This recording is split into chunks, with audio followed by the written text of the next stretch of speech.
Castro. Allez, vas-y, pourquoi pas. Vas-y, pourquoi pas. J'ai un scoop pour vous. Penalty sur Ronny Lopez à la 151e. J'ai demandé pourquoi on n'est pas revenu sur la VAR, mais la VAR ne fonctionnait pas. Le Colombien qui a pris dessus, il a réussi son dribble. Falcao, oui, il est mort. Ce soir, je vais dire tout haut ce que tout le monde pense tout bas. Radio Diagonale, la web radio 100% rouge et blanche. Bonsoir messieurs, on se retrouve au bout de la nuit, au bout des prolongations, au bout de la désillusion. Malheureusement, il va falloir être costaud ce soir messieurs pour assurer ce débrief, mais on remplit le job et on vous remercie déjà. On est plus d'une trentaine à minuit 10 là pour ce débrief. Et cette déconvenue, maillot noir, maillot de deuil et mes fidèles serviteurs, on va dire, Patrice et Quentin sont là pour m'épauler et faire en sorte qu'on passe tout de même une bonne soirée, qu'on essaie de dormir, de trouver le sommeil, dirons-nous. Salut Patrice, salut Quentin. Salut, ça va être compliqué. Hein. Ouais, ça va être compliqué. Encore merci à vous, là, je vois que le chat est bien animé, ça démarre fort. Et nous aussi, on va démarrer fort puisque je vais vous demander, comme d'habitude, vos 3 points. On commence par toi, Quentin. Alors mes 3 points, tout simplement un match très plaisant quand même, je veux le dire. C'était un match assez intéressant, on a eu du spectacle. Pour un spectateur neutre, ça devait vraiment être intéressant. Malheureusement, mon deuxième point, c'est que c'est encore la frustration. Ça fait longtemps que je le dis, mais tous nos matchs sont frustrants, et encore plus aujourd'hui. Je crois qu'on va vraiment commencer à être cardiaque ou quelque chose comme ça. On va mourir jeune, en tout cas, je pense. Et là, la frustration, elle commence vraiment à me ronger pour ce genre de match. Je vais pas m'étaler plus, on va en parler plus en détail, mais c'est vrai que ça commence à être chiant, on peut le dire. Et rapidement, du coup, mon 3e point, c'est que la suite, qu'est-ce qu'on fait en Europa League ? Est-ce qu'on y arrivera ? Ouais, et la suite, et maintenant ? C'est une très bonne question, ouais, on va y venir. Patrice, de ton côté ? Ouais, je rejoins un peu Quentin. Le premier point, surtout cette frustration, parce qu'on domine largement ce match. On doit aller chercher une victoire très très simple. On doit même gagner 3-0 quasiment à la mi-temps et se faciliter la vie. Et pourtant, à la fin, on est éliminé, quoi. Alors que même au match aller, déjà, on domine cette équipe du Shakhtar. Et c'est ultra frustrant de faire le meilleur match depuis le début de la saison et d'en retirer absolument rien. Voilà. Premier point. Deuxième point pour moi, c'est Kovac et ses choix. Si au niveau du 11 de départ, il n'y a rien à dire sur la tactique qu'il met en place, le style de jeu, vraiment tout est parfait.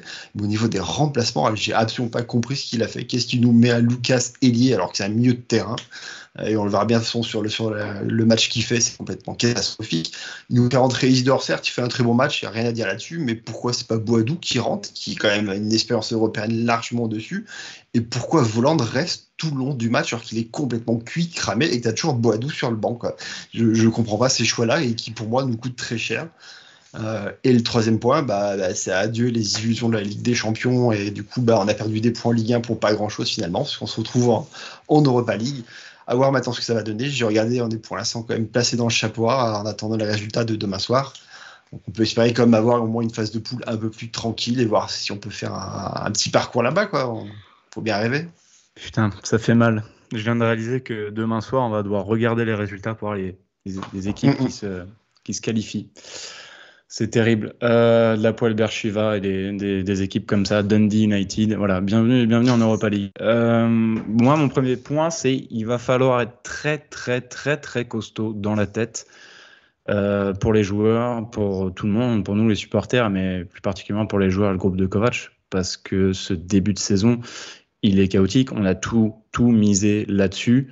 Il n'y a rien qui va dans le sens de l'équipe, tout simplement. Il y a rien qui tourne en notre faveur.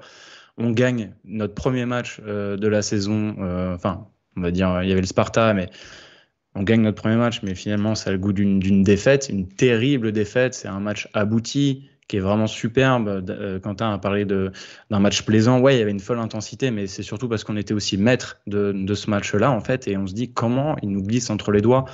Mon deuxième point, du coup, comment il nous glisse entre les doigts, c'est l'efficacité de nos attaquants. Je prends 2 fois 90 minutes, je prends le match aller, je prends le match retour, on a tiré 40 fois au cage, on marque seulement 2 buts. 40 fois au cage, c'est énorme. Alors certes, les physionomies différentes du match font que on se crée plusieurs occasions et qu'on se porte vers l'avant, mais quand même, c'est l'inefficacité de nos attaquants qui nous porte préjudice. Bien sûr qu'il y a Kovac, il y a des choix de Kovac, mais les attaquants devant, vraiment, ils nous font très mal. Et mon dernier point, c'est en fait, on devait avoir notre saison, elle devait se lancer ce soir, on devait se qualifier, on allait prendre les 3 points à 3, on gardait tous nos joueurs, là, il y avait de la continuité, et là, on va se retrouver totalement chamboulé dans le doute, en fait. On ne sait pas ce qui va se passer ces prochains jours. Des joueurs vont peut-être être amenés à partir parce que ils vont pas pouvoir évoluer au niveau qu'ils souhaitaient à travers cette Ligue des Champions. On avait placé de grands espoirs, on a joué toute une saison là-dessus pour au final ce résultat-là. Voilà, donc c'est toute la saison dernière qui est quasi achetée. Je ne peux pas parler du travail de Kovac, de tout ce qu'il a mis en place, mais au final, on a bazardé une Coupe de France, on a bazardé plein de choses et on a tout joué là-dessus pour au final, se faire planter. C'était un peu long, messieurs. Il y a autre chose qui est acheté aussi, c'est le visuel de Damien pour la Ligue des Champions. Oui, il n'aura pas fait long feu. Est-ce que c'est un coup du sort ? Est-ce qu'on ne doit pas y voir un signe, tout simplement ? Est-ce que ce ne serait pas la faute de Damien ? Les gens du chat, je vous laisserai décider. Voilà. C'est long. Hein. Moi, j'ai le cœur lourd. J'ai le cœur qui bat toujours à 100. Pour le coup, j'ai du mal à redescendre. Je ne sais pas si c'est aussi votre cas.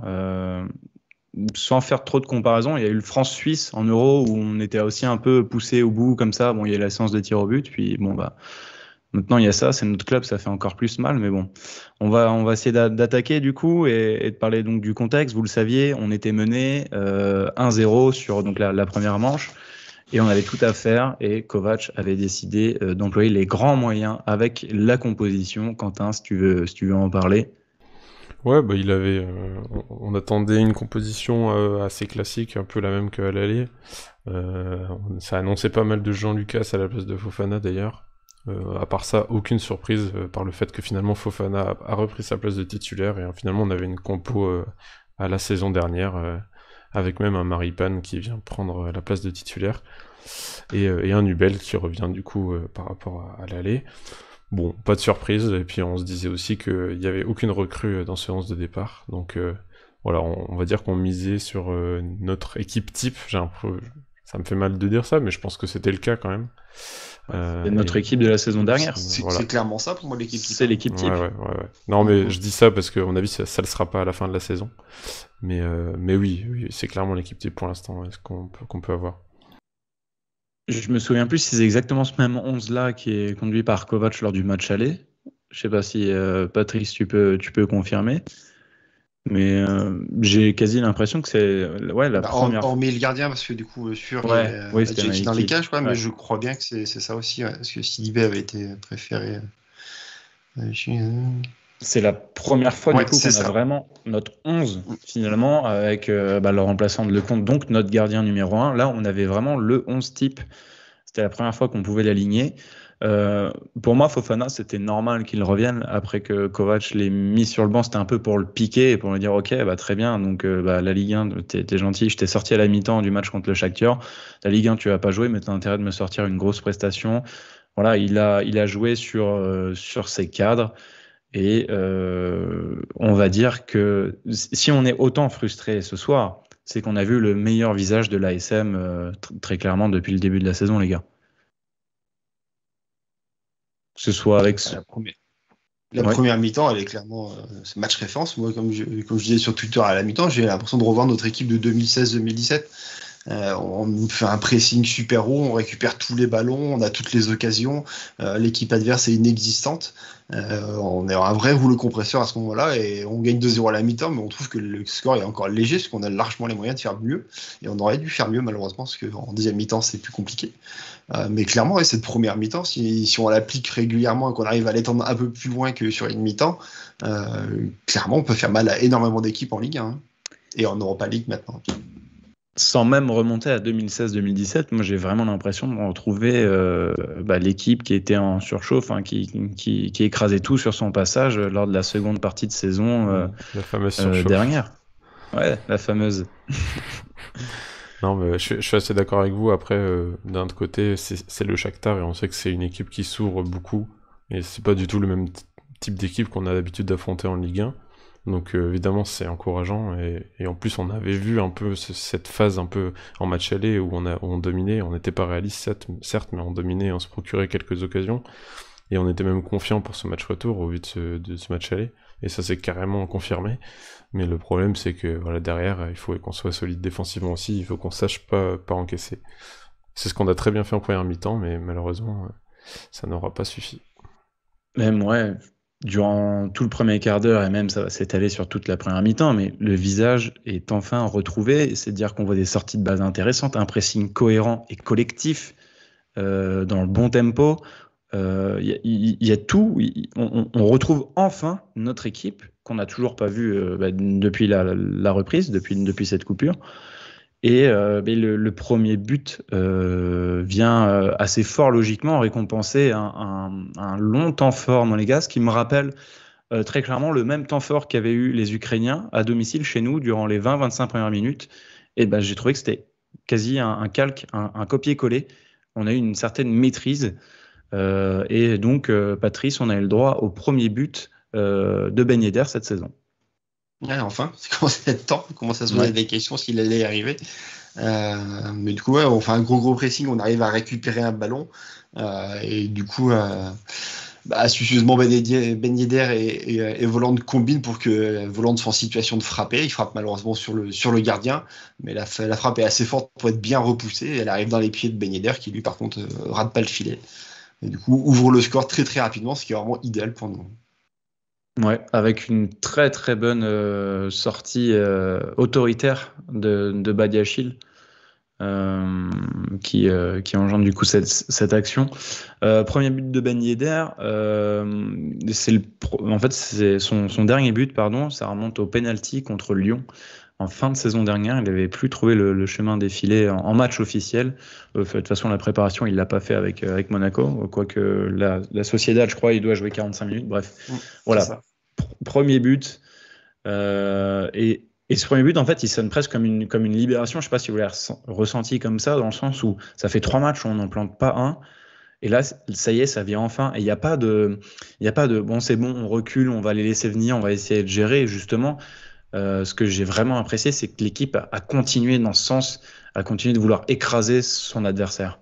Ouais, c'est clair, mais en fait, on était libéré même du fait qu'à l'aller, on avait forcé sans jamais pouvoir marquer, justement. Et les derniers matchs en Ligue 1, on pouvait dire que voilà, on l'a carrément mérité de les perdre on n'était pas assez réaliste, etc. Là, pour le coup, il y avait les occasions et ça aurait été très très très frustrant de pas ouvrir le score, c'est clair. Et ça sonne d'autant plus comme une libération que derrière on joue en fait le même football et ce temps fort on le continue jusqu'à même la fin, les tout derniers instants de cette première mi-temps, et on arrive même à en marquer un deuxième, voire peut-être encore plus, mais voilà, mais ouais, c'est vraiment un gros temps fort, et même on arrive même à marquer un but par une action qui vient du gardien. On doit le souligner quand même, qui vient de Nubel à la base. Donc qui est pas vraiment du tout dans le même genre, pas une récupération haute et tout, mais voilà, on sort de loin. Et derrière, c'est un Caillou qui récupère une très bonne balle et qui envoie un magnifique centre à Ben Yedder. Ouais, qui conclut dans les 6 mètres, pied gauche. Très joli. Là aussi, ça vient récompenser. On est dans la continuité finalement de ce qu'on a vu. Il y a pas un moment de relâche. Il n'y a pas un moment où les Ukrainiens reprennent confiance et se présentent face aux cages. Disons qu'il n'y a pas de frappe à la mi-temps. Il faudrait que je revoie les stats. Je vais vous les ressortir. Mais l'occasion pour moi, Patrice, de te lancer. Et finalement, ce second but qui nous met vraiment en pleine confiance. Mais avant ça, il y a eu des situations avec Badiachil aussi qui avait trouvé le montant et qui donne ce corner justement, ce corner mal dégagé, Nubel qui l'a dans les pieds et qui va jouer loin en fait, parce qu'on occupe le terrain, mais c'est surtout une nouvelle consigne, je pense, de Kovac auprès de Nubel. Du coup, tu penses de relancer loin? Durant tout le match, ouais. Bon, là, c'est un peu forcé parce que tout le groupe, tout le bloc plutôt est que d'essayer super haut. de jouer au pied comme on l'a fait Exactement, comme il a eu l'habitude. contre Lens et de se faire. Ouais.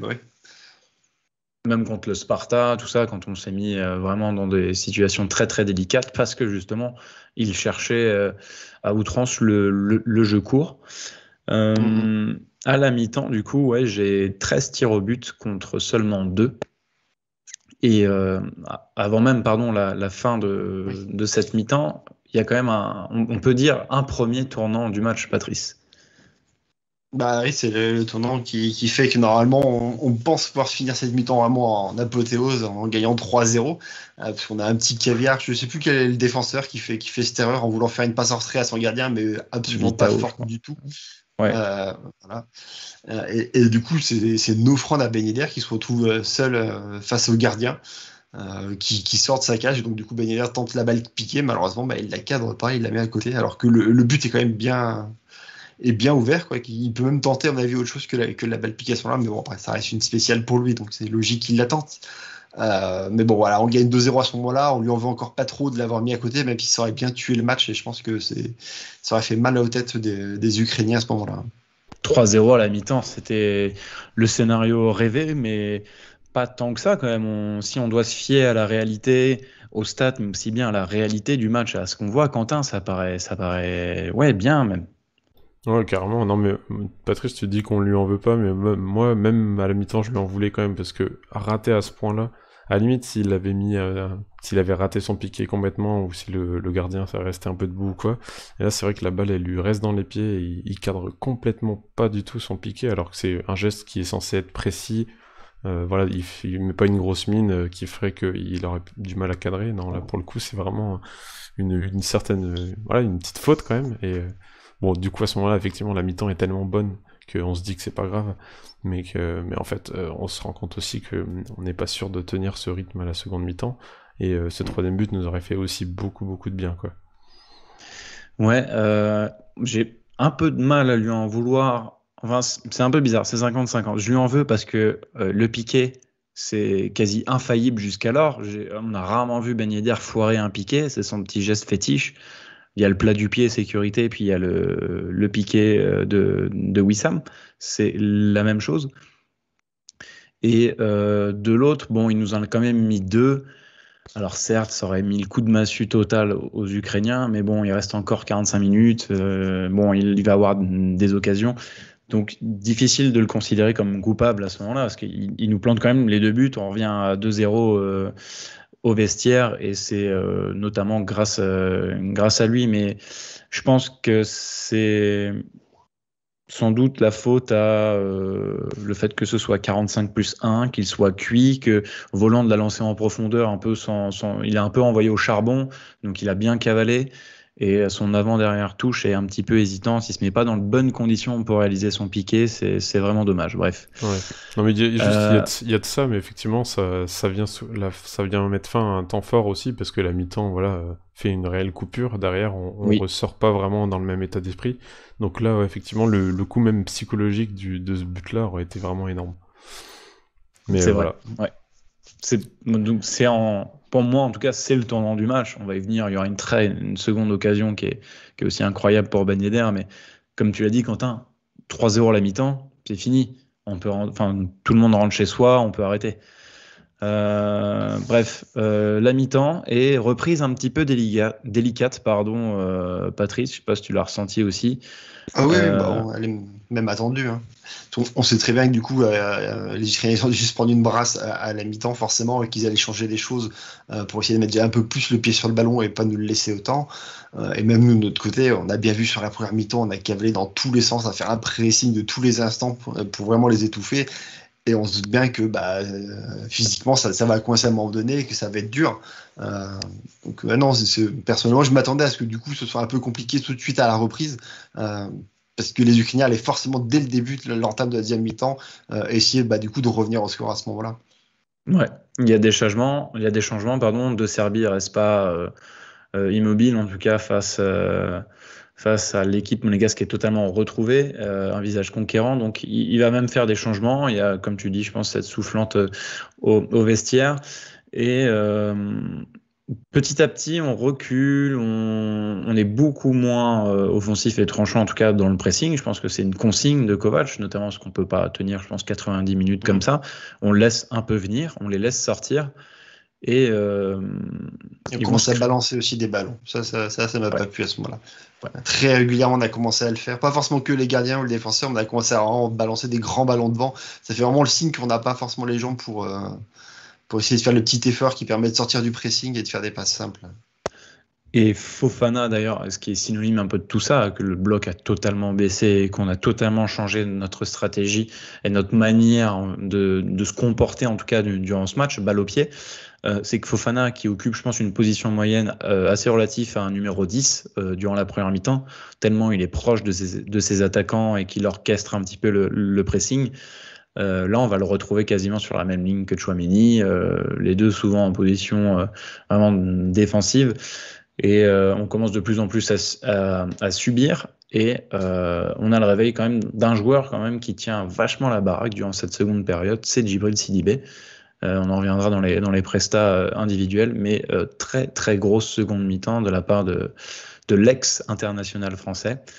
On va subir, mais on va quand même se créer des occasions. Quentin, on en parlait encore. On prend les mêmes et on recommence. Folland, Ben Yedder. Ouais, Folland, oui, c'est ça. Hein. On reprend les mêmes et on recommence. Et en plus, derrière, on refait la même chose, c'est-à-dire on rate. Non, je suis un peu vache, mais c'est vrai que à ce moment-là, dans ces genres d'occasions-là, on se dit, allez, pas deux fois.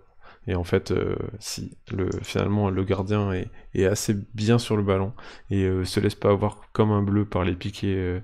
Alors, il a dû étudier peut-être Ben Yedder à l'entraînement, on sait pas, hein, à la vidéo. Ça m'étonnerait. Mais là, pour le coup, il se met bien et il est juste assez grand en fait pour décaler son piqué. Le piqué, donc le face-à-face avec le gardien que Ben Yedder rate. Et là, on se dit qu'on a quand même la poisse. En fait, on commence à ce moment-là à se dire que et si on regrettera, et si on regrette en fait, si on va regretter ça, on sait pas trop. Mais derrière, on n'arrive toujours pas à mettre nos occasions. Et c'est d'autant plus frustrant que derrière, ils vont en mettre une. Et oui, De Servi va continuer à insuffler un peu de sang neuf et à changer 2-3 choses avec l'entrée de Marlos. Et je me rappelle plus trop du but qu'on encaisse, enfin où se situe la perte de balle. J'ai l'impression que c'est un peu un contre quand même. Enfin, c'est sur une phase on va se tourner vers l'avant, une phase de transition où on la perd un peu trop rapidement. Patrice, je sais pas si tu peux me resituer par rapport à ça. C'est dans leur surface et ils récupèrent le ballon, mais c'est une possession de leur part où ils font quand même bien tourner le ballon avant que ça arrive dans notre surface. C'est pas non plus direct consécutif à notre perte de ballon qui est une contre-attaque. En 2 touches de balle, ils sont dans la surface et ils frappent. Ils prennent quand même le temps de construire un petit peu, mais par contre, ça joue tout en une touche de balle. Bon, après, c'est le style de jeu de Zerbi, de tout jouer en une touche de balle dans des tout petits périmètres, mais du coup, ils nous font mal en trouvant des espaces et surtout en trouvant des joueurs qui sont complètement démarqués, notamment le buteur, qui est un peu seul au deuxième poteau. Ouais, des remises, des déviations en une touche, comme tu dis, du jeu en pivot. Il trouve Lassina Traoré un peu, qui est à la limite du hors-jeu avec Badiachil qui le couvre, remise intelligemment, et ensuite ils vont jouer de l'autre côté pour trouver Marlos, esselé effectivement, Caio Henrique qui est pris, qui doit revenir dans l'axe pour un peu combler, essayer de colmater les brèches, mais dans son dos il y a encore quelqu'un parce que Golovin ne fait pas le retour, commence à être un peu cuit, on l'a totalement perdu le Russe au retour des vestiaires. Malgré 45 premières minutes plutôt bonnes. Et Marlos qui va donc nous sanctionner face à cette inefficacité. Et pourtant, on ne le voyait pas venir. Enfin, c'est leur première frappe cadrée. La stat Benjamin Lecomte est donc confirmée. Ça ne bouge pas. Non, c'est pire que Benjamin Lecomte. Lecomte, il faisait au moins un arrêt sur 2. Ouais. Là, on a une frappe. Un but, un tir cadré, un but. Quentin, pourtant, Nubel est présent sur la trajectoire. Je crois qu'il la dévie. Je sais pas trop s'il la touche, mais c'est vrai qu'il va se mettre bien pour le duel. Après, la frappe est très, très bien placée. En fait, moi, j'ai du mal à l'accabler, même très si forte. Ouais, très forte aussi. Et oui, c'est vrai. Mais même elle arrive bien. Il aurait pu Il aurait pu ouvrir son pied, mais il croise complètement. Et là, ouais, non, pour le coup... alors, j'ai envie de dire que j'ai du mal à câbler Nubel, mais d'un autre côté, il nous fait jamais un arrêt, quoi. Donc, ça m'a un peu énervé, c'est vrai. Même si, effectivement, on a mal maîtrisé la largeur et les défenseurs sont pas exempts de tout reproche. Mais ça vient concrétiser un moment assez fort aussi de leur part. Et on savait que derrière, ils pouvaient nous en mettre un, ils pouvaient revenir.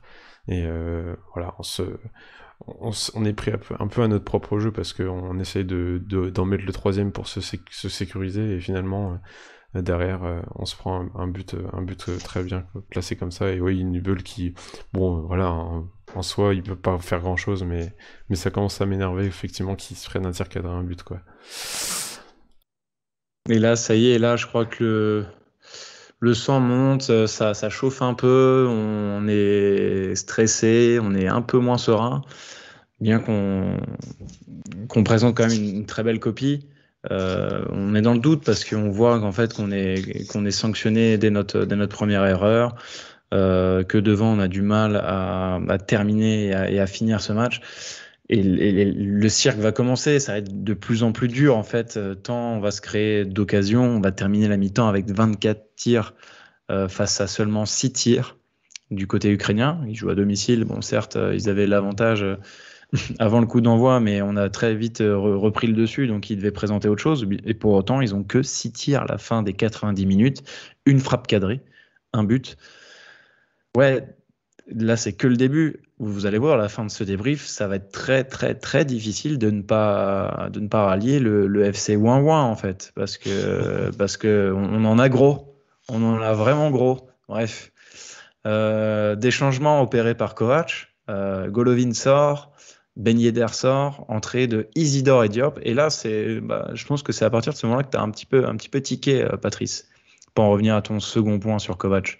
Ouais, ça avait déjà commencé quand il fait sortir Gelson et qu'il fait rentrer Lucas. J'ai dit tiens, il veut renforcer son milieu de terrain et jouer avec un milieu de terrain à 3 et passer du coup en une sorte de 4-3-3 avec un volant peut-être ailier et Golovin du coup aussi de l'autre côté, mais absolument pas. Lucas va se positionner vraiment à la place de Gelson en tant qu'ailier sur le côté. Je me dis tiens, c'est étrange que c'est absolument pas son rôle, il a jamais joué à ce poste-là.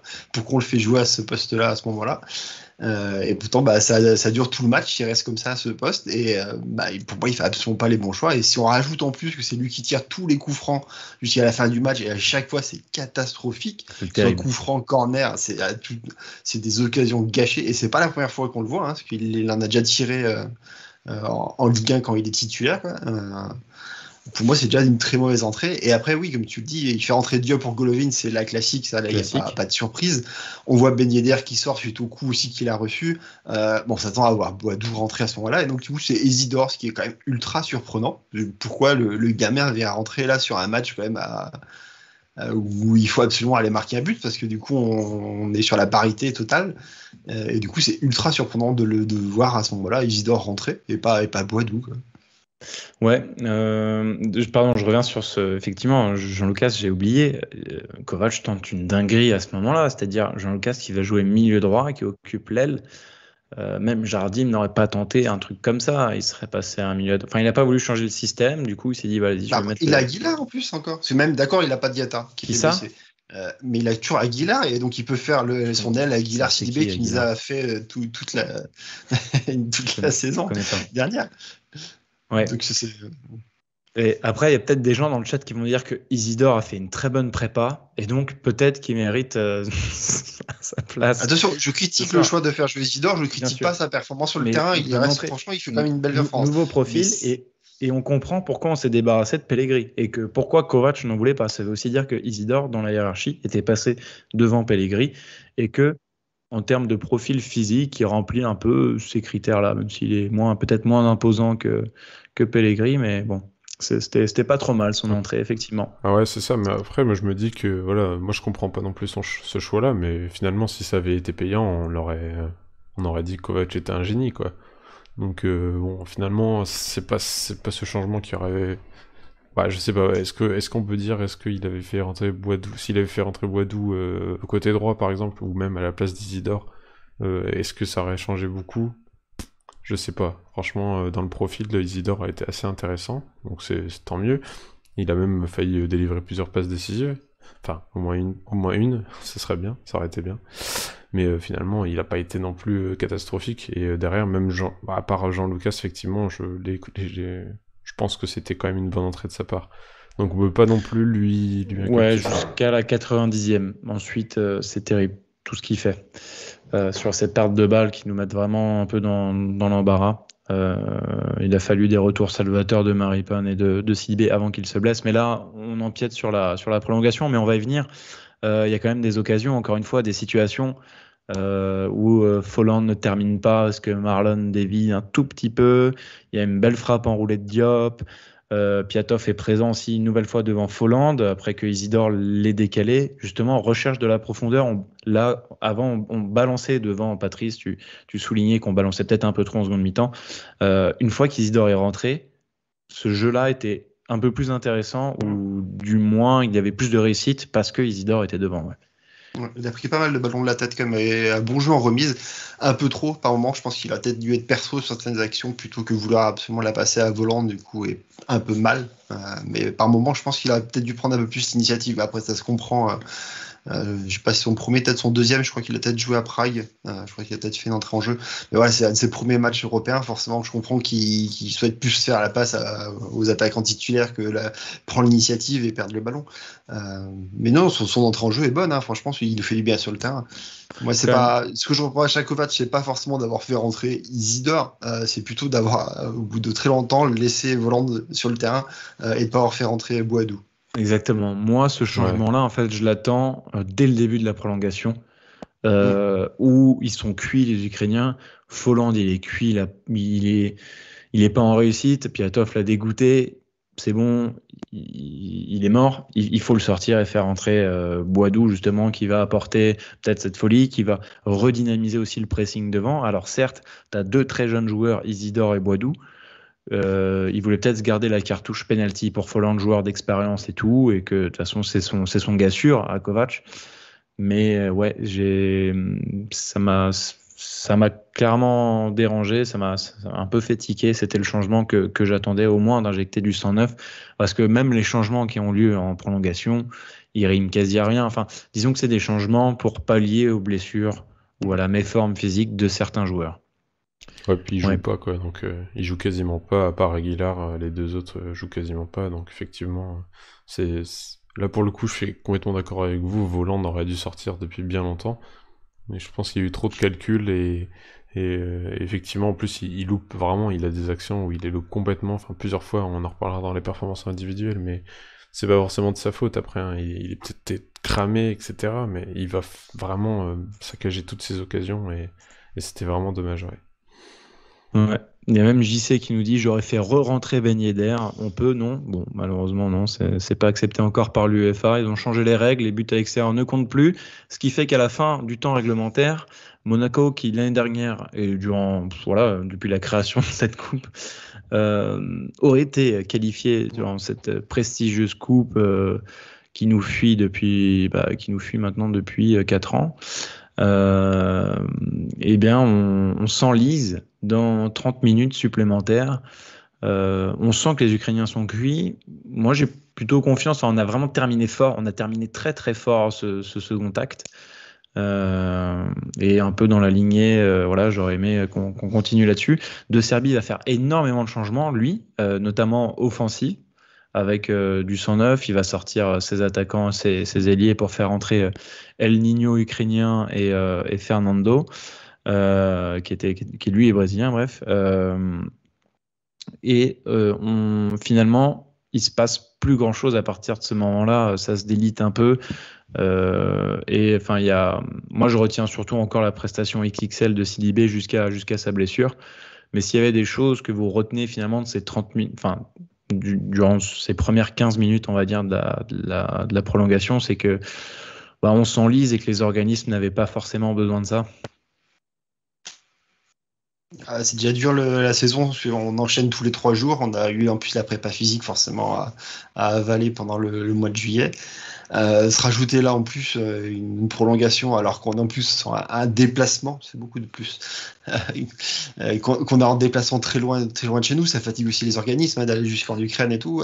Clairement, on n'avait pas besoin de cette prolongation et on va pouvoir le voir, à mon avis, ce week-end, elle va nous faire très très très mal.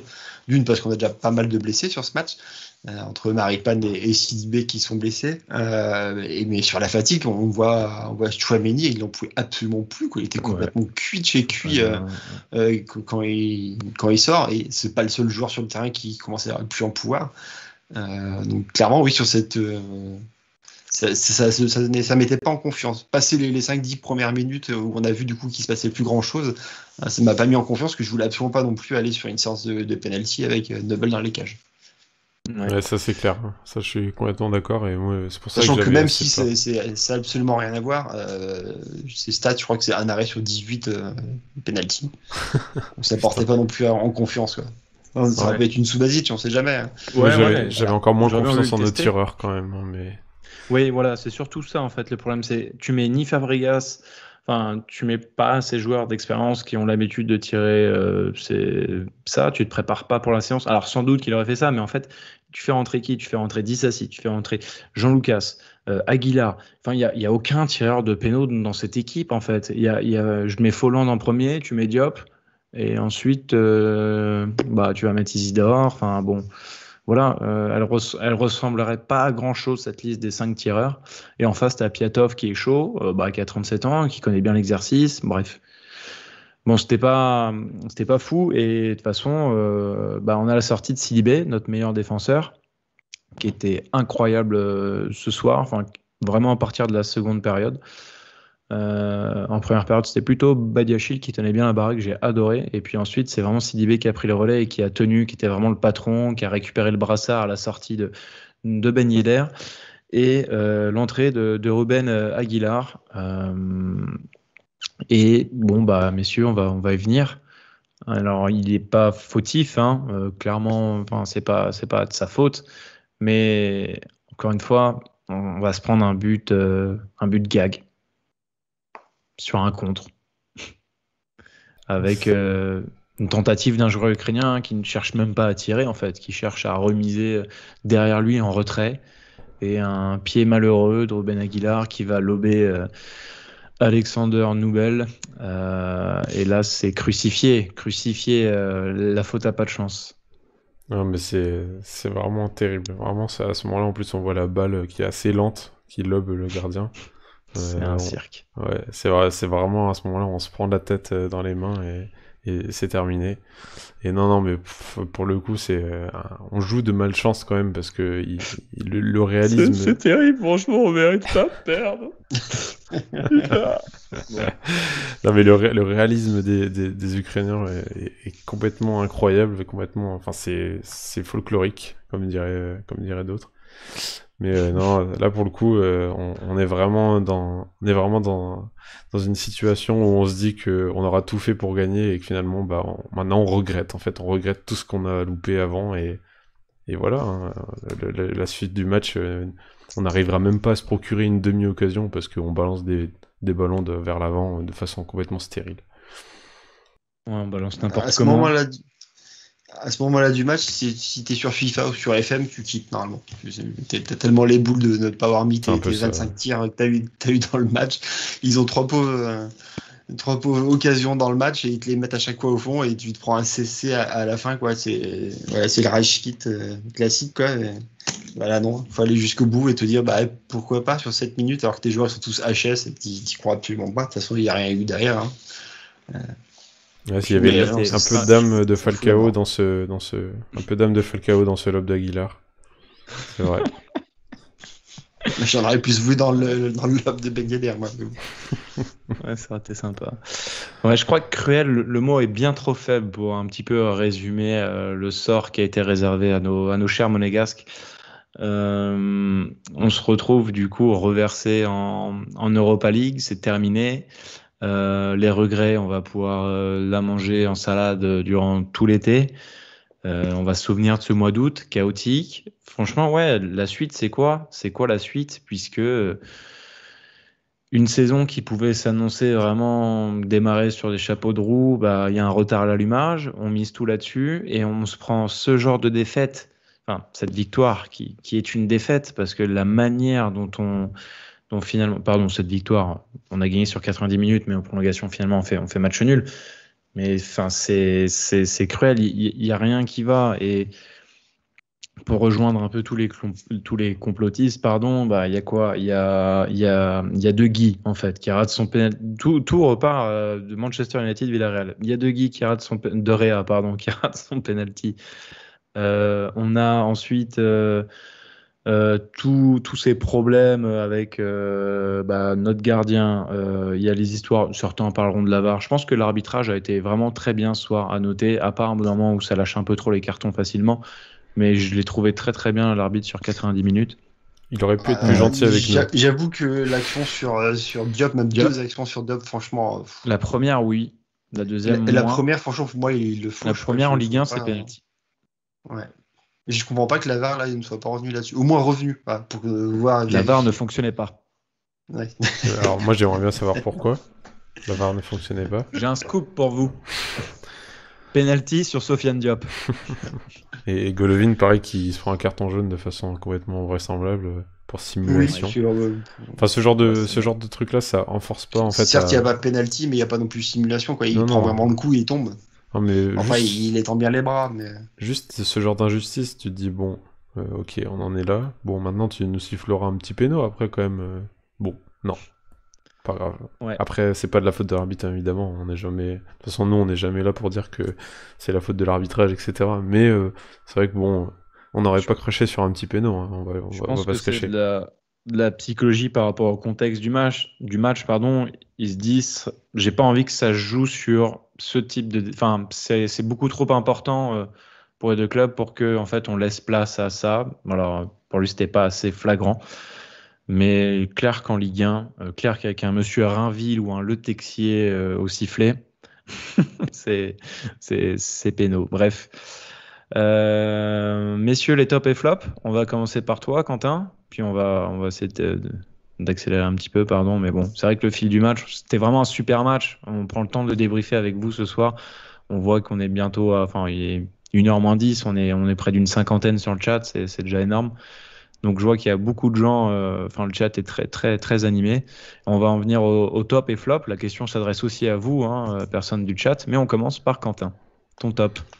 Alors mon top, parce que vos tops, vous allez bien les présenter, c'est les miens aussi, mais bon, j'ai voulu parler de Gelson quand même, qui a fait un très très bon match, une très très bonne première mi-temps. C'était le meilleur joueur, je trouve, malgré que Ben Yedder marque les 2 buts. C'était vraiment notre meilleur joueur pendant la première mi-temps.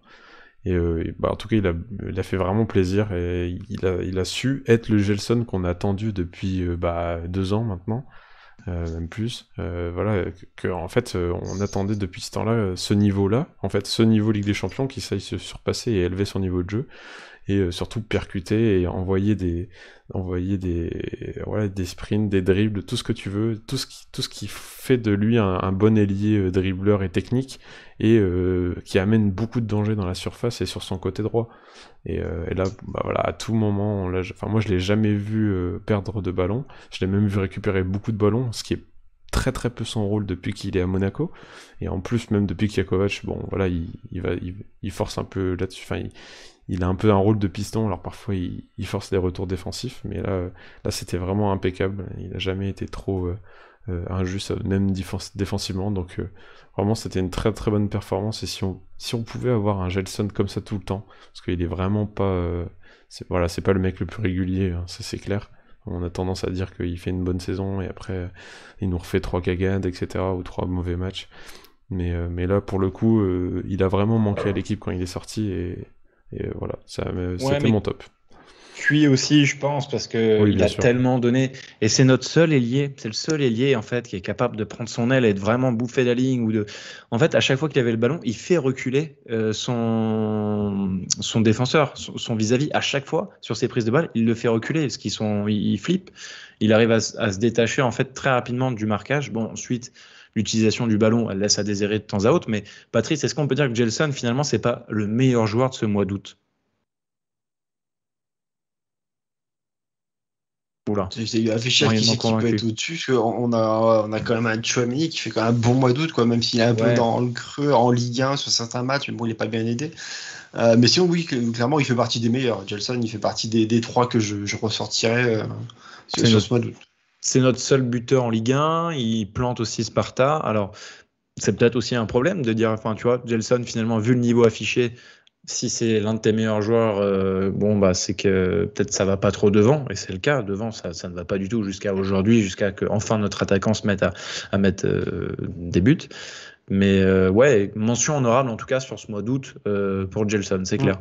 Ton top, Patrice? Moi, mon top, c'est Sidibé, mais je vais te le laisser pour que tu puisses en Ouais, parler. Mais gentil. parce que même si derrière Ben Yedder nous fait une très belle première mi-temps où il met 2 buts, derrière, il y a ces 2 occasions qui coûtent cher au final. Donc c'est quand même dur de dire que c'est lui qui est le meilleur joueur du match. Mais ça fait quand même plaisir de le revoir comme ça sur les 2 premières actions. Il n'y a pas de doute, c'est le Ben Yedder qui est tueur et qui sait très bien finir les actions. Il nous met 2 très, très beaux buts. Bon, après, derrière, il rate son petit piqué, il met la frappe sur le gardien sur le deuxième. Ça fait mal, mais au moins, voilà, il a retrouvé au moins les filets. La confiance en avis va revenir. On va un peu plus le retrouver sur les prochains matchs. Physiquement, il avait l'air d'être mieux. En tout cas, je l'ai trouvé bien sur ce match jusqu'à qu'il sorte, mais j'ai plus l'impression que c'est pour le coup qu'il a pris que physiquement. Je ne l'ai pas vu vraiment diminuer sur le terrain quand il est sorti. Donc non, ça enfin un très bon match de lui. Depuis le début de la saison, on l'attendait un petit peu. Il y avait le match contre le Sparta où il est passeur, où il est pas vilain. Mais après, derrière, je crois que c'était un peu compliqué. Donc ouais. Ouais, mais Yedder, forcément, il te met les 2 buts, mais il y a le oui, mais. Oui, mais l'exigence aussi, voilà, du très haut niveau. Il a 2 énormes occasions et un joueur de son calibre doit mettre une des 2. Quentin, je sais que tu y tiens et je vais vous montrer à tous les gens du chat, puis je vais vous le dire à l'oral aussi. Je vous présente les expected goals. Alors, donc 0.8 pour le Shakhtar et 4.3 pour Monaco. Voilà, on en est là. Le FC Ouin est en marche. Mon top, j'en ai parlé, je vais revenir brièvement, mais c'est le Jib, soldat Jib, tonton Sidibé, le patron, le soldat, deuxième mi-temps tout simplement incroyable. Et même dans la continuité, le premier quart d'heure, enfin jusqu'à sa sortie durant les prolongations, il a été énorme et une débauche d'énergie aussi assez incroyable parce que je le vois encore reprendre le couloir et proposer des appels. Bref, franchement, très très très gros match. C'était le meilleur. Enfin voilà, en tout cas cette triplette là derrière de Maripane Badiachil, Sidibé, ça doit plus jamais bouger. Et qu'on ne me parle plus jamais de Ruben Aguilar, très clairement. Enfin, je vous le disais déjà avant même l'erreur avant même le but malheureux contre son camp d'Aguilar, mais ça sert à rien. Et puis même j'ai vu, Boris aussi le disait, en 2021 il y a encore des pitres qui préfèrent Aguilar à Sidibé. Bon bah ouais, je crois que tout est dit dans ce tweet. Vos flops du coup, on en est où dans les flops, Quentin, dis-moi. Bah écoute, j'attendais de préparer justement le visuel pour savoir qui j'allais choisir. Et tu vas choisir. Choisis-nous Kéké. Hein. Mon choix c'est porté. Allez Patrice, t'es lancé. Non mais attends, moi j'ai juste. Non, c'est trop tard. Non mais non, c'est moi qui ai la régie, c'est moi le roi. Non mais c'est juste, je voulais parler de Nubel vu parce qu'on en a parlé tout à l'heure en fait, mais c'est juste que pour moi il fait toujours aucun arrêt décisif et c'est un problème. Et voilà, j'ai d'autres flops dans ce match. Effectivement, il y a Voland, il y a même Pourquoi Golovin, tu dis décisif? Il fait aucun arrêt tout court. En fait. Ouais, non, voilà, c'est ça. En fait, on a personne au cage, on pourrait mettre n'importe qui, n'importe quel branquignol, ce serait pareil. Donc même si là il fait une bonne avant-passe décisive à Caillot, non franchement limite je préfère Majeki en fait. Déjà parce qu'il me ressemble. Déjà oui, mais c'est très bien. Et en plus c'est qui est de ta famille, c'est bon. Le sosie non officiel de Radoslav. Non mais voilà, puis surtout on a prêté le compte, donc au bout d'un moment on peut se dire qu'un gardien comme ça doit prendre ses responsabilités, et là il va avoir zéro concurrence, enfin si Majeki se montre pas par ça meilleur que lui, à mon avis ça va pas être dur, mais bon quand même. Là ça commence à me saouler là. Surtout dans des moments comme ça, on peut se dire qu'il pourrait nous sauver. C'est pas le cas. J'espère qu'il va quand même se réveiller, il va quand même nous faire une Lecomte, fin de saison Lecomte de l'année dernière. Je sais pas, on verra bien. Mais voilà, maintenant je te laisse parler de ton flop, Patrice. Vas-y, Patrice, ouais. Il y en a deux pour moi. Tu veux parler de qui après, de Voland ou de Lucas? C'est pour moi, il y a Voland. les deux. J'ai mis Voland. Ouais, Voland. Voland, parce que du coup, s'il fait encore une bonne première mi-temps, je trouve, dans la construction, dans le jeu, il est très bon avec Wissam sur cette première mi-temps. Il est à l'origine du premier but en mettant une très très belle frappe, même si elle est sur le gardien, elle est quand même très très belle.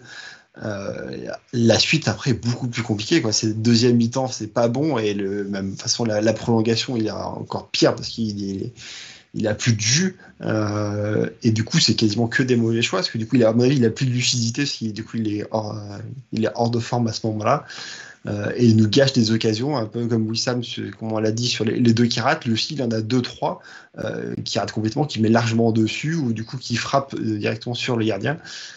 Et malheureusement, elle nous coûte très cher ces occasions à la fin. Ouais, en flop, on a donc Jean-Lucas, et puis on a même aussi en flop, je dirais, Golovin, tant il a été très intéressant en première mi-temps, mais il y a des choses qui me dérangent, c'est-à-dire qu'il y a des moments où il doit frapper et qu'il arrête de revenir à l'intérieur et revenir sur son pied droit. En seconde mi-temps aussi, c'est pareil dans la surface. Il y a ça, et bien sûr Jean-Lucas. Mais lui, peut-être pas à son poste. Après, les histoires des corners, il n'y en a pas un seul qui est bien tiré. Des coups francs, ouais, un peu mieux les coups francs, mais bon, pas incroyable. Donc, ouais, Jean-Lucas, pour le coup, ouais, comme dit Renaud, c'était l'Europe. Merci Mitchell, mais bon, il faut prendre en compte qu'il joue pas milieu droit, en fait. C'est un milieu axial.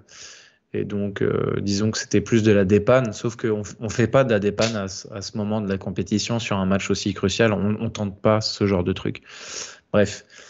Les perfs, du coup, on va parler de la défense. Maripane, Badiachil, qui s'y colle? Qui prend qui? Je peux parler de Maripane. Pour moi, Maripane, c'est le quatrième. Si on devait ressortir un quatrième joueur dans les tops, c'est Maripane. Franchement, il fait vraiment un excellent match. Il a eu des crampes très rapidement dans les prolongations, parce que même avant qu'on le voit sortir et avant son tacle où il se fait mal, j'avais vu avant qu'il se tenait souvent la cuisse et qu'il boitait. Donc il a eu les crampes assez rapidement aussi. C'était pour ça aussi que lui n'enchaîne pas les matchs en Ligue 1 et tout. C'est que physiquement, du coup, vu qu'il arrivait tard dans la préparation, qu'il n'est pas prêt non plus physiquement pour enchaîner les matchs comme ça, et ça s'est vu. Mais hormis sur la fin, le reste de son match est vraiment parfait, parce qu'il joue le rôle de patron de notre défense. C'est ça, tu l'as dit. Et j'aime vraiment quand lui il joue plutôt que quand c'est Dissassi. Il s'est très bien recadré Badiachil et même Sidibé. C'est très propre. Après, on sait très bien qu'il a ses défauts, mais sur celui-ci, en tout cas, il n'y a pas grand-chose à lui reprocher. Vraiment, avec Sidibé, ils ont vraiment très bien bloqué l'attaque. Et Badiachil aussi sur la première mi-temps, très clairement. C'est vraiment lui le patron. Bon, autant Djibril l'est aussi par son expérience, son âge. Parce que, bon, Maripane, quoi que tu me dirais, il a 27. Il va sur ses 28, je crois. Il est de 93. Ce que j'aime bien, c'est qu'il va gueuler. Même une perte de balle de Jean-Lucas, il va vraiment lui faire comprendre que ça, c'est interdit. Il y a des choses dans son comportement que j'aime vraiment et qui laissent paraître que c'est vraiment tu l'as dit, le patron de la défense. Moi, je le répète, la saison dernière, je le disais, notre meilleur défenseur, en tout cas la saison dernière, c'est Maripane. Voilà, après, bon, maintenant, il y a débat avec Sidibé, mais je parle de vraiment défenseur pur dans l'axe, dans la charnière, en tout cas, entre Badiachil, Dissassi, Maripane. Bon, j'ai choisi, mais j'aime bien la complémentarité. Même, je trouve Badiachil un peu plus rayonnant à côté de Maripane.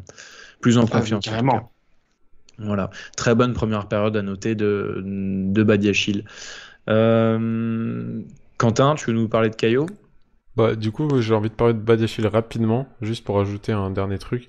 C'est que j'ai trouvé justement que même lui était très... pour le coup, d'habitude, on a l'habitude de lui dire « Ah là, lui, il est trop... comment dire, j'ai perdu mon fil de ma phrase. Il est trop mou.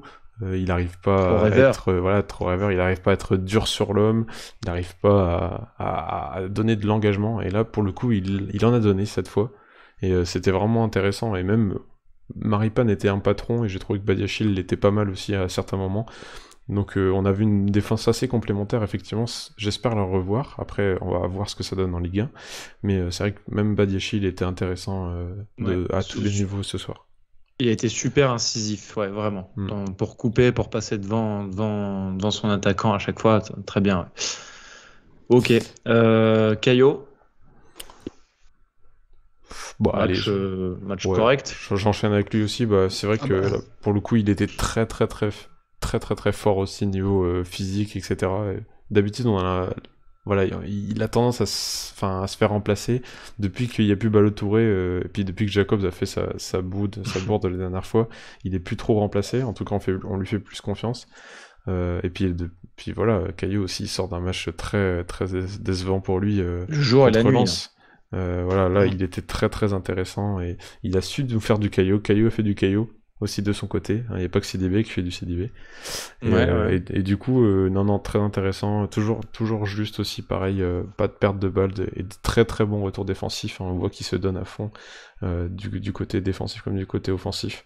Et derrière, il nous sort encore une passe décisive. Donc j'espère qu'on va continuer à avoir ce joueur, ce Caillou en fait, toute la saison. C'est très cool. Tu vois, le cas de Caio Henrique, il est un peu dans la globalité à mettre à l'ensemble des autres joueurs. Et à la fin de ce match, on va dire quoi? Est-ce qu'ils vont être capables de refaire ce genre de prestations, de les aligner en fait en championnat? Parce que là, ils ont tout donné en fait. C'était un peu leur vie. Ils ont tout joué là-dessus sur ce match-là. C'était leur match et on l'a bien vu de la manière dont ils sont rentrés.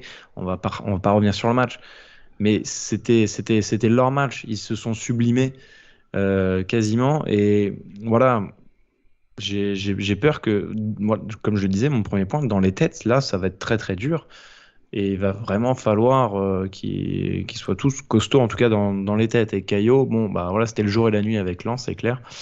Et là, ce soir, il nous a sorti une très grosse perf, comme Caio le fait souvent, on va dire, à 80% du temps en championnat. Mais voilà, il va y avoir le contre-coup. De cette déconvenue, de cette désillusion. Par contre, il faut qu'il fasse des touches à l'entraînement, effectivement. On le rappelle dans les commentaires. Là. Il y a un petit souci à ce niveau-là.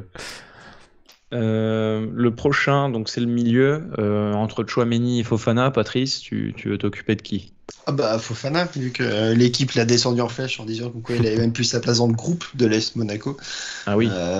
J'en ai parlé ce matin en disant que non, ils ont juste rien compris du tout, l'équipe. Il est pas aligné en Ligue 1 parce que du coup il y a besoin de le faire reposer. Il a eu une blessure pendant la préparation, donc Kovac ne veut pas forcer sur lui, parce qu'il serait bien que, vu l'intensité des matchs, son poste, forcément, c'est dangereux aussi. Il y a besoin aussi de faire tourner pour faire jouer Lucas, mais clairement, dès qu'il y a des matchs importants, c'est Fofana qui joue. Dans tous les matchs de Ligue des Champions, c'est lui qui est titulaire. Après, certes, il est sorti à la mi-temps du match aller parce qu'il n'est pas bon. Ça arrive aussi. Hein.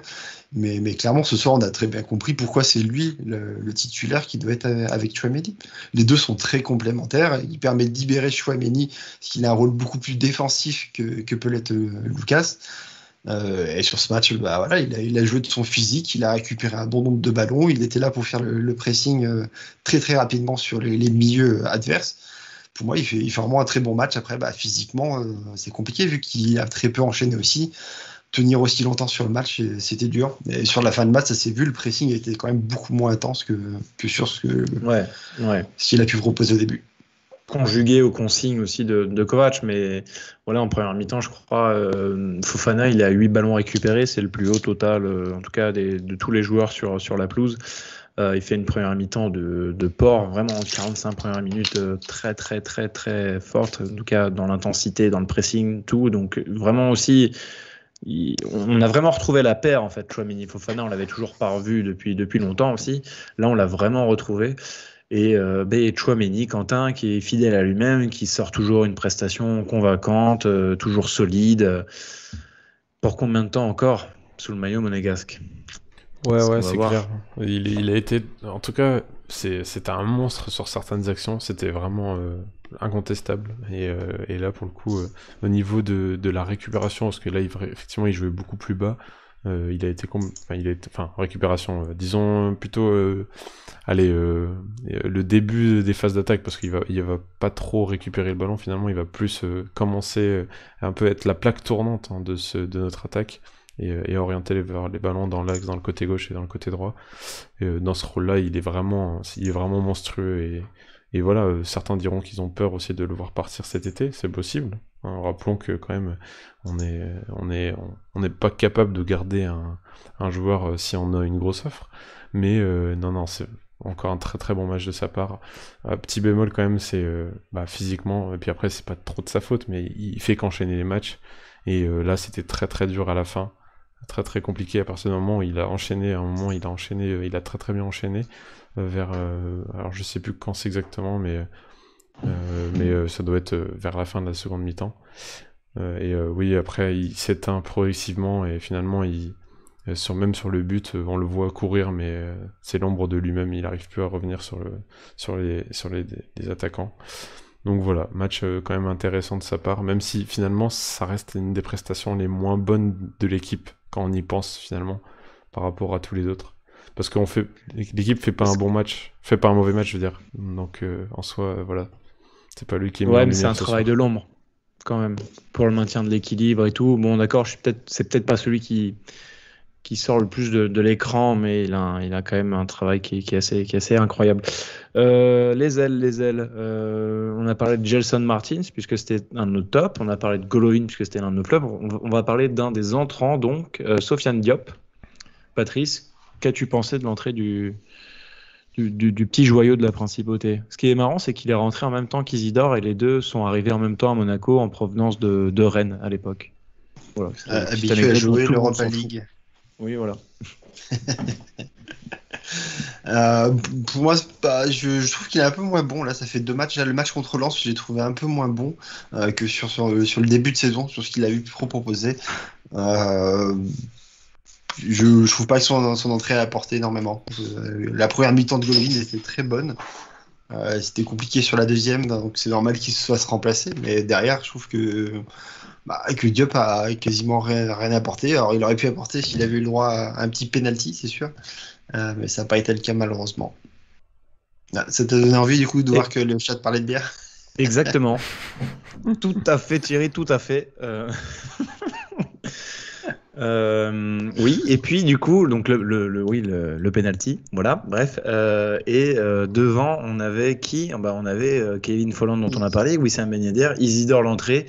Je pense qu'on a fait le tour. On va pas parler de l'entrée de Disasi, on va pas parler de l'entrée de Ruben Aguilar, qui n'est pas l'ennemi de la nation, hein. Au contraire, on va le rappeler quand même que c'est quand même malheureux. Après, c'est juste une tendance que ce mec-là est quand même un peu hors du groupe. Enfin, je veux dire, ses prestations, elles n'ont plus de saveur.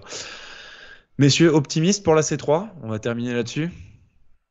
Est-ce que c'est plutôt une compétition qui nous est taillée? Mais moi, j'ai plus peur de la gestion. Voilà, match du jeudi, match du jeudi, on va faire tourner, et match le dimanche en Ligue 1.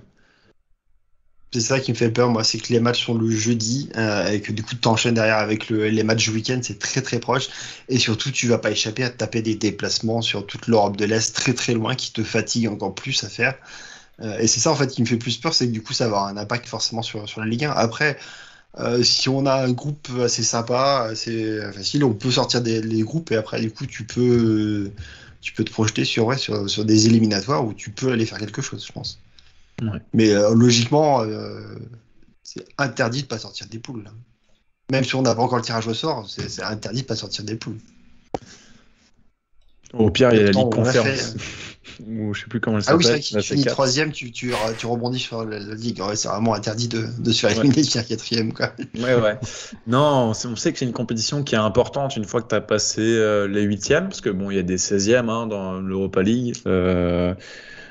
Alors que Ligue des Champions, tu arrives direct en 8e, bref. Mais une fois que tu arrives au 8e, ça devient une compétition quand même qui est assez intéressante. Tu as de belles rencontres. Je pense que, ouais, là, quand je vois le match, le Shakhtar, c'était une grosse écurie habituée aux joutes européennes. Quand je vois le match, quand même, sur 3 mi-temps, on est quand même au-dessus. Bon, dans un contexte où, je le rappelle, au Louis II, on est mené, donc on est obligé de faire quelque chose. Mais franchement, ouais, des regrets de pas revivre. Voilà, on aura entendu la musique que 2 fois. Quentin, est-ce que t'as pu la sampler? T'es prêt? Alors Damien l'a fait, je pense, mais non, moi effectivement je l'ai même pas entendu parce qu'à chaque fois j'arrive en retard au début du match, donc finalement c'est pas grave. Toujours à l'arrache. On va se taper la musique de l'Europa League qui est somme toute quelconque. Qui est toujours mieux que ce qu'était la musique de la Coupe de la Ligue, mais qui est quand même bien flinguée. Voilà. Au moins, voilà, les parquages extérieurs, c'est vrai que il y a, pour ceux qui ont le droit de voyager, il y a quand même des déplacements sympas avec l'Europa League, c'est vrai, moyen d'aller dans les îles, voir de belles villes et de voyager. Voilà, nous on va voyager à 3, retour à la Ligue 1, messieurs, dès dimanche, 13h, ce sera l'occasion pour nous de se retrouver. Merci à vous les auditeurs, merci à vous qui étaient dans le chat, qui nous ont suivis là jusqu'à on était 40 là, il est 1h11, on va terminer le live. Bonjour, bonsoir à tous ceux qui nous écoutent en différé. N'oubliez pas Radio Diagonale sur Twitch, sur YouTube, sur Twitter. Et puis comme je vous le disais, prochain rendez-vous dimanche 13h, puis demain il y a une petite gazette pour vous, une petite gazette enregistrée en loose day par le duo Boris-Damien pendant qu'on était en train de faire le débrief de ce match. Merci Patrice, merci Quentin d'avoir été là jusqu'au bout. Merci à vous les gars, merci vraiment à tous les auditeurs et à tous les mecs qui étaient sur le chat de la chaîne Radio Diagonale. D'ici là, portez-vous bien. Et bisous.